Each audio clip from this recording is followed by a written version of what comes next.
From the New York Times, I'm Rachel Abrams, and this is The Daily.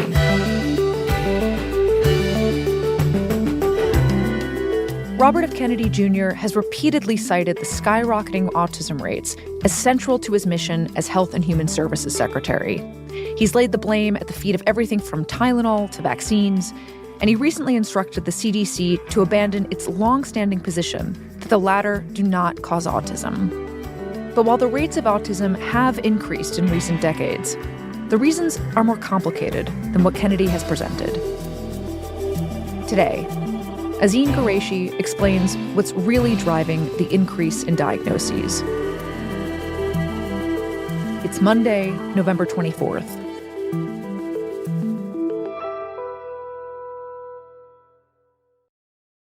So, Azeen, the Make America Healthy Again movement, and RFK in particular, have really put autism in the spotlight. RFK Jr., of course, has called autism an epidemic, and I think it is fair to say that he has instilled a lot of fear in people about what the root causes of autism are. Mm-hmm. And you've spent a lot of time thinking about this as part of your reporting, and so that's where I'd like to start. And in particular, I want to talk about the numbers. Yeah, so autism diagnoses among children in the United States have been rising pretty consistently for decades. In the year 2000, which is the first year that the CDC started collecting data on this question, they found that 1 in 158-year-olds in the United States had an autism diagnosis. That number has risen consistently every year that they have published their report. Mm-hmm. And the most recent data that they published, which came out this year, found that 1 in 31 8-year-olds has an autism diagnosis. So it goes from 1 in 150 to 1 in every 31 children. Yeah, and I mean, that's a huge increase, right? And RFK really frames this as an epidemic. He says, there's something in our environment that is causing autism to spread like wildfire. But that's misleading. From all the experts that I've spoken to, they've acknowledged that there are environmental factors that likely interact with our genetics that are contributing to the rise in autism. There's things like pollution, for example, people choosing to have children later in life. But those are ultimately a really small part of the explanation for this rise. And the biggest reason that we know of that is driving this increase actually has to do with how we define what autism is. And that definition has been expanding over the last several decades. So basically you're saying that the tent has gotten bigger, but not necessarily because there is a true fundamental increase in the number of people who have autism, even if that's part of it. It's that more people are being captured within this expanding definition. Yes, but there has been a growing fight over whether this tent has grown too large. These are fights over resources. There are fights over research priorities. Parents, activists, doctors, scientists who are researching this are starting to really grapple with whether everyone in the community is getting what they need, given that the needs of people under this very broad tent can be very different. And one of the people I've been talking to for a while about these rising tensions is this psychologist named Kathy Lord. Her career basically tracks our understanding of autism. She is a legendary autism researcher. She has been actively involved in defining criteria for the disorder. So she's really been at the center of a lot of this change. Tell me a little bit about her and sort of her backstory.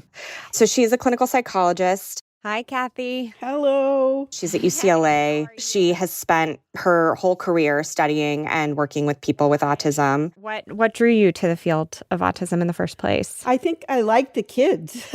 I just thought they're so interesting. Kathy, in the 1970s, as an undergrad, started working with children who had what today we would call autism. The kids that I saw then, we assumed they were not verbal. We assumed they couldn't talk. They did not look at us. The kids that Kathy was seeing, many of them had intellectual disabilities. Some of the kids would be rocking back and forth, avoiding eye contact. Many of them wouldn't talk, couldn't talk, or even would just repeat what was said back to them. We didn't understand why would a child be moving their fingers in an unusual way like starfish, or why were they upset when they someone put something down in a place that they hadn't expected it to be. And at the time, psychologists and psychiatrists thought maybe this was a form of schizophrenia. Oh, wow. So originally, it was both considered childhood schizophrenia or infantile psychosis. Why did they think it fit the profile of schizophrenia or psychosis? I think part of it is that we use the term psychosis when people do things that we don't understand. And what were the clinicians telling the families, like telling the parents, and what kind of treatment were they suggesting? Yeah, so at that time, parents were basically told that there was nothing that can be done. Don't even try, just send them away. And that they should send their kids away. And live your life because they'll never be able to do anything, which is not true, but that is what people were telling them. It was really in the heyday of a pretty dark period in psychiatry's history where institutionalization was very common. Mm-hmm. Kids were sent off to often state-run institutions where they were basically hidden from society. So when and how does that start to change? So, yeah, when Kathy was entering the field, this is a time when there was a shift away from thinking that these kids could not be helped to realizing that actually there were things that psychologists could do that could help these kids. How do I both adjust the world around them, but also how do I give them tools, for example, to communicate that would allow them to learn? And as this shift is underway, in the year 1980, autism gets added to the Diagnostic and Statistical Manual of Mental Disorders. Mm-hmm. And this is considered the Bible of psychiatry. The fact that the diagnosis was added in that year was really significant. So this is the first time autism is officially recognized as a diagnosis. Where does it go from there? Yeah, so at the time, the definition for autism was very narrow. The DSM said that the essential features were a lack of responsiveness to other people, language problems, and, quote, bizarre responses to various aspects of the environment. And all of that had to develop in the first 30 months of their lives. The DSM specifically said that autism was considered very rare, and it estimated that something like 2 to 4 kids in every 10,000 would have this diagnosis. Mm. But pretty much from the get-go, there were questions around what autism actually was, how it should be defined. We were thinking that, wait a minute, there are people that don't have language delays, but who actually have some of the same social difficulties that autistic kids have. Clinicians were asking really sharp questions about what autism really was.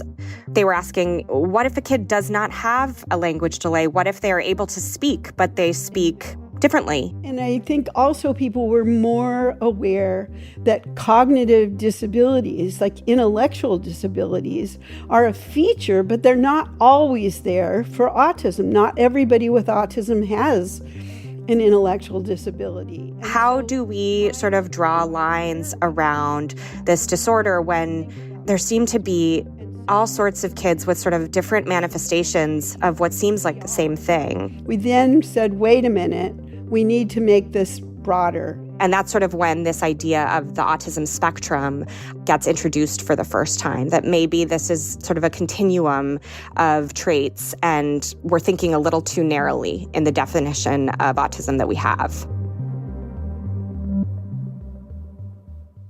So the way the medical community deals with this is in 1994, 2 really big changes happen.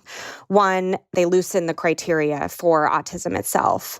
And second, they create a new related diagnosis called Asperger's. And that sort of captures a lot of the edge cases that we were just talking about. So it's the first step in really a broadening of what we think of as the sort of constellation of autism.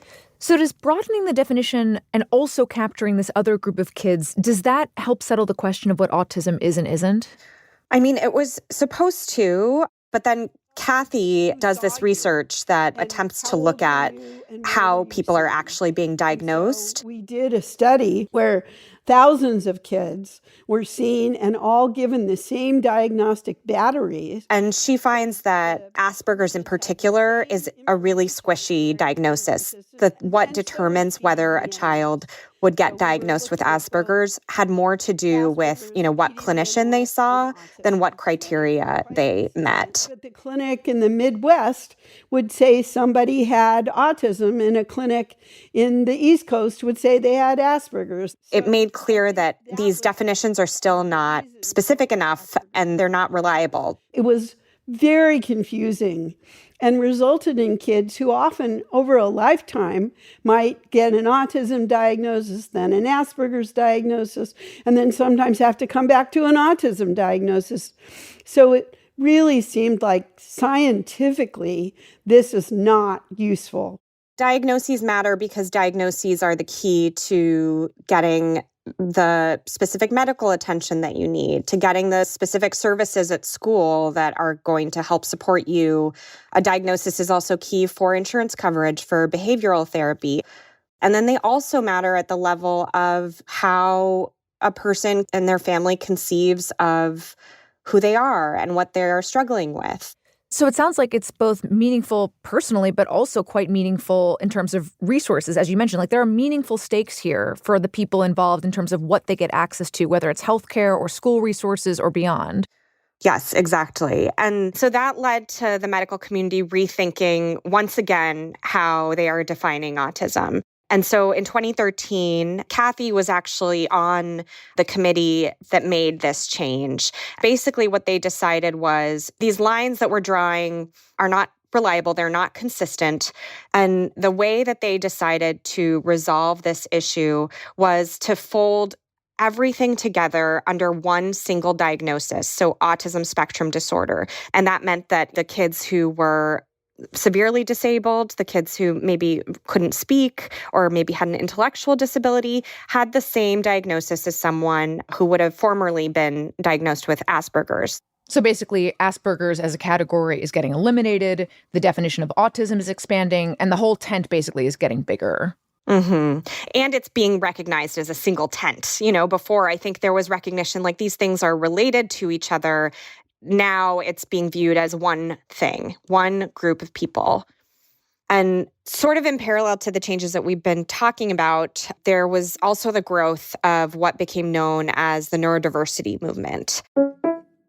This movement was really about beginning to view autism through a different lens and rejecting the idea that it was a disease in need of a cure. I think I'll start out and just talk a little bit about what exactly autism is. Autism is a very big continuum. Often the advocates in the neurodiversity movement, like Temple Grandin, were on the milder end of the spectrum or, would have formerly had an Asperger's diagnosis. Einstein and Mozart and Tesla would all be probably diagnosed as autistic spectrum today.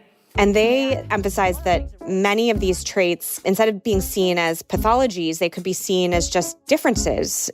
Sometimes they even referred to them as superpower, that they could be things that made an autistic person, see the world in a different way that was actually really valuable to society.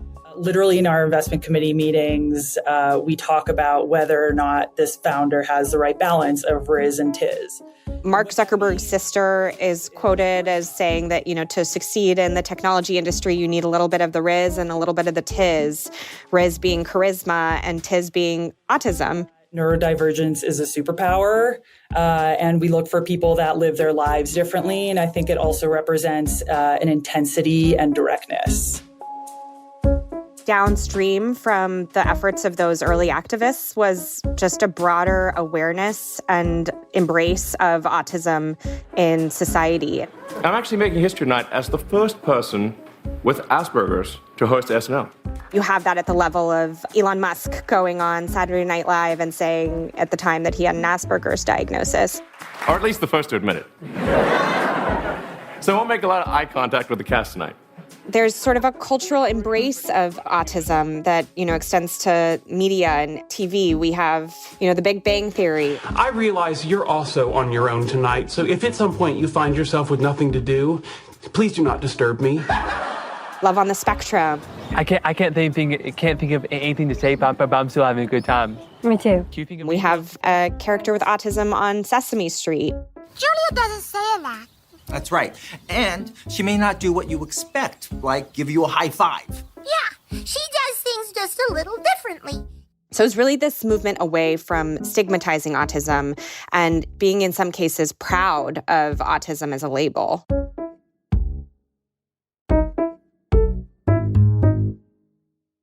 It's really striking, Azeen, how the label autistic has really changed so dramatically just in my lifetime.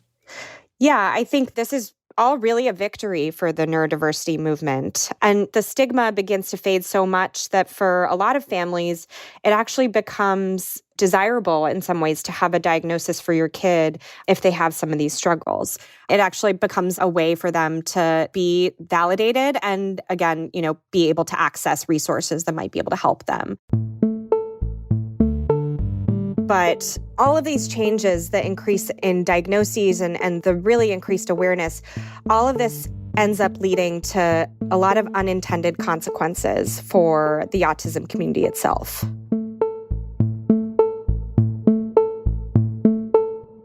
We'll be right back.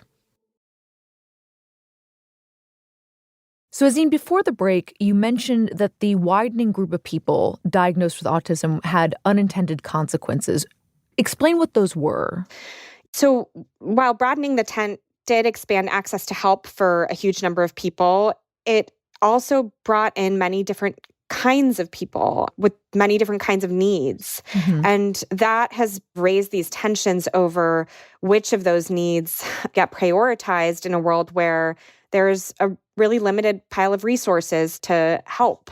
And there's two really big areas where we see this.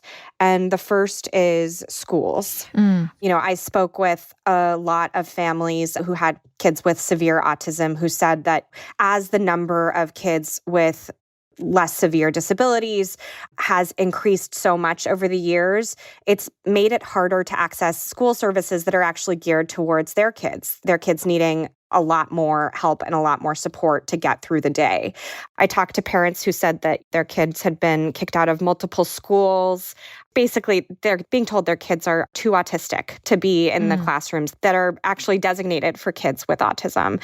I spoke with another parent who talked about having to actually pull her son out of a school where he was eloping, the word for running away, which is a common problem among kids with severe autism. And the school didn't have gates. It was just not a safe environment for him. And there was actually a survey that was conducted by the National Council for Severe Autism that found that, of the 800 parents that they surveyed, 80% said that they had been told that their kid was actually too disruptive, even for programs that were geared towards kids with autism. So these families are really frustrated because the pool of resources is not expanding at the same rate as the number of children with autism is expanding. And they're actually finding it harder to get the help that they need for their kids, and their kids need a lot of help. What is striking me here is that years of work went into destigmatizing autism. And the end result of that is that you have people increasingly being included in different aspects of society, included in schools, included in classes, being prouder to talk openly about their condition. However, that has also meant more people competing for a finite number of resources. And the irony of this is that the net effect seems to be that the students with the most severe needs are being excluded from places like the classroom, as you mentioned, because they are being told, we simply do not have the resources to support you in this environment, and you're going to need to go elsewhere.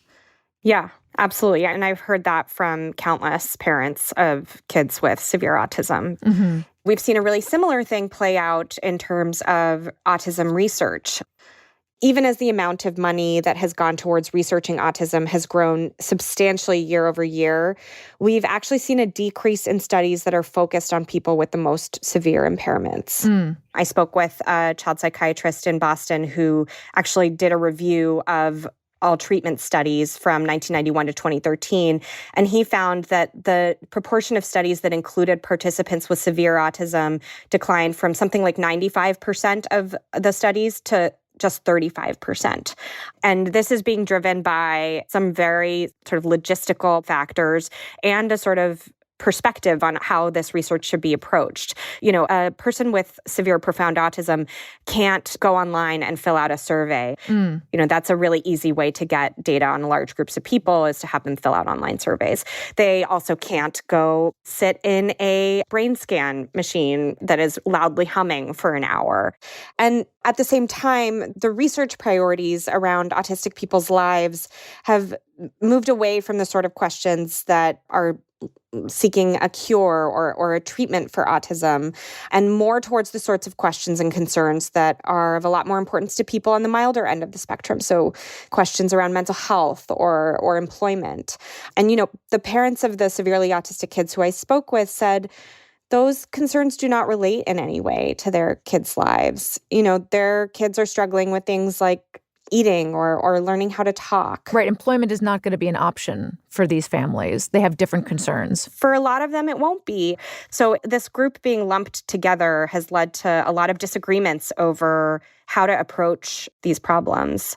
It sounds like a lot of the discussion that you're describing is actually not about trying to understand what autism is. It's actually about what kind of resources those designations unlock for families. And I can imagine that could maybe pit families against one another. Is that going a step too far?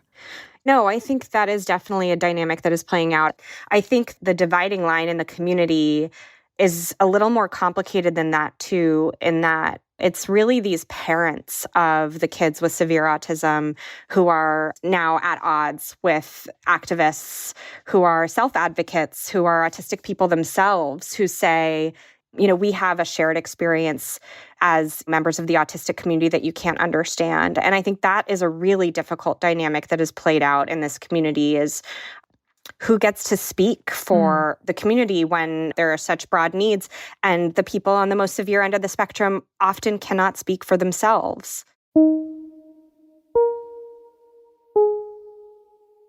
Kathy, was there sort of a moment in your own practice where you realized there might have been a downside to this expansion? Like, this is having some negative consequences that we didn't prepare ourselves for? Yes, I think so. And Kathy has this experience as well on a committee where they are discussing housing for autistic people. And there was an autism self-advocate and then a bunch of other people from different agencies. And she is on the committee with an autistic self-advocate who is really pushing against the idea of group homes, arguing that basically it's taking us back to the dark days of psychiatric institutionalization that we've really moved away from. When I say group home, I'm thinking of like 4 or 5 people who live in a house with like 2 other people who are helping take care of them. And she has this realization. I felt like they didn't understand that these are people that have nowhere to live except with their parents who are getting older and can't take care of them. She felt like that the self-advocate did not understand that this is for people who have the most severe needs, who do need round-the-clock care, who cannot live independently. But I think the idea that they were representing autism as if they were experts on all forms of autism, that was certainly something that I had a hard time with, that I won't forget.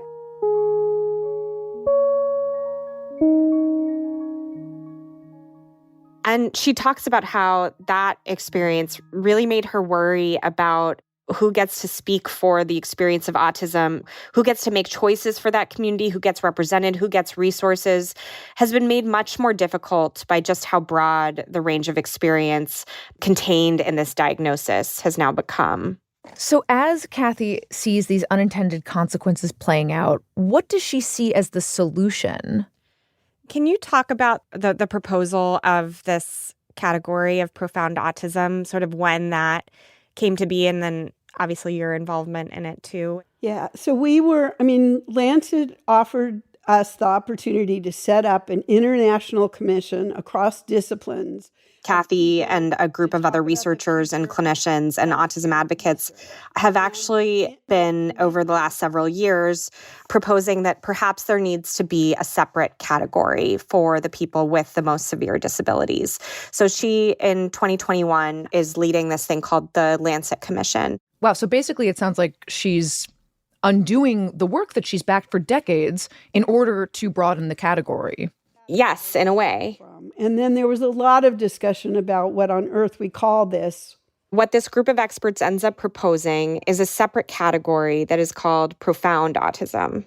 And the way they defined it is having minimal or no ability to speak, or an IQ of less than 50, or both, and requiring 24-hour access to a caregiver.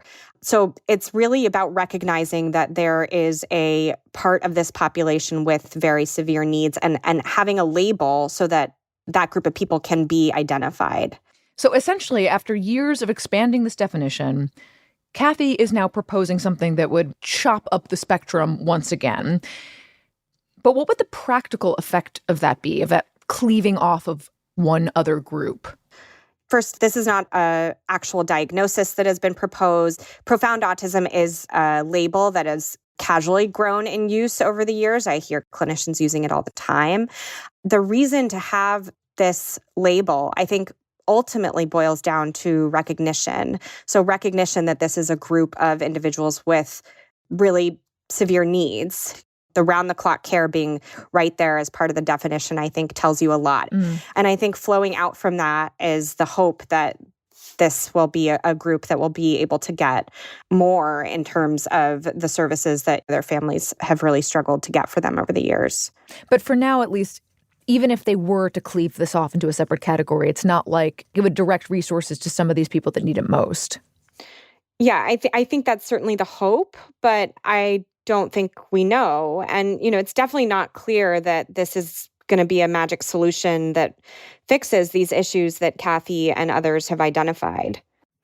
Given all of these consequences that we have talked about and this lopsided allocation of resources that some parents have pointed toward, does Kathy think it was a mistake to broaden the diagnosis, just especially given that she's trying to undo some of that now?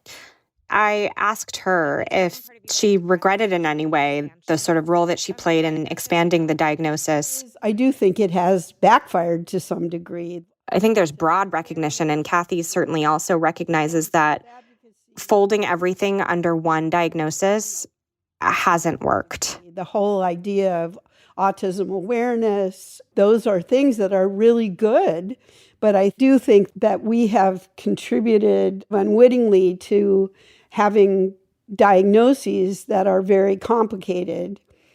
What is not clear is what will work and what will fix the problems that they were trying to solve for in the first place without leaving anyone behind. The parents of kids with profound autism maybe will be satisfied by having a distinct diagnosis, but that still leaves a lot of people with wide range of needs. Kathy is also worried about. I mean, I don't know what to do, how to solve this, because I think the solution is not linear. It's not going to be you're in this group, you're in that group. There aren't two groups.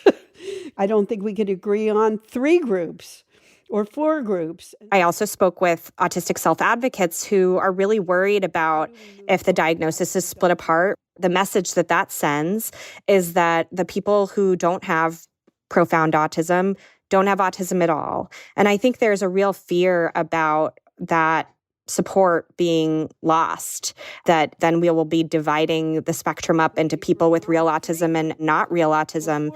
And I think that's a real concern too. How do we move forward? I don't know. Kathy, thank you so much for taking all this time and for walking us through all of this. No, thank you.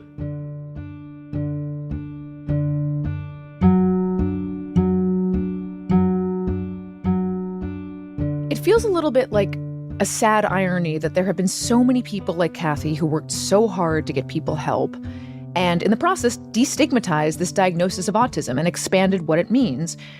And in so doing, they now fear that that work might have harmed some of the people who needed it most. And it is not clear what any real solution for everybody in this community could look like. Yeah. Having this separate category made for profound autism will maybe solve some of the problems that we've been talking about, but it still leaves a lot of unanswered questions about where's the line between a disability and a difference? Who should be speaking for a community that is as broad as this one? Where are diagnoses helpful and where can they, in some cases, cause harm? I think these are a lot of questions that the field of psychiatry in general is wrestling with right now. And I think those are still unanswered.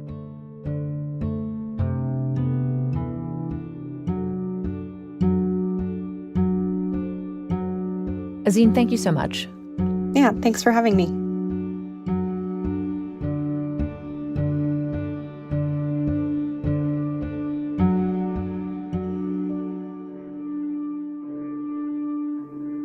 We'll be right back.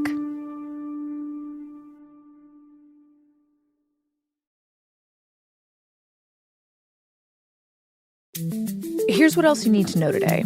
I have too much self-respect and dignity. I love my family way too much, and I do not want my sweet district to have to endure a hurtful and hateful primary against me by the president that we all fought for. In a stunning announcement late Friday, Congresswoman Marjorie Taylor Greene, once one of President Trump's most loyal allies, said she would resign from Congress in January. Greene kept her plans tightly under wraps, surprising some of even her closest colleagues. Loyalty should be a two-way street, and we should be able to vote our conscience and represent our district's interests because our job title is literally representative. Her announcement came days after President Trump branded Greene as a traitor because of her efforts to release the Department of Justice's files related to Jeffrey Epstein. Standing up for American women who were raped at 14 years old, trafficked and used by rich, powerful men should not result in me being called a traitor and threatened by the President of the United States. She also said that her time in Congress came with an onslaught of attacks and death threats, and that her own alienation from the Republican Party meant the inevitability of the alienation of the MAGA base. In an interview with ABC News, Trump called Greene's plans to retire early great news for the country. Today's episode was produced by Alex Stern and Nina Feldman, with help from Diana Nguyen, Jessica Chung, and Ricky Novetsky. It was edited by MJ Davis-Lynn, with help from Patricia Willens. Contains music by Marianne Lozano, Pat McCusker, Diane Wong, and Dan Powell, and was engineered by Chris Wood.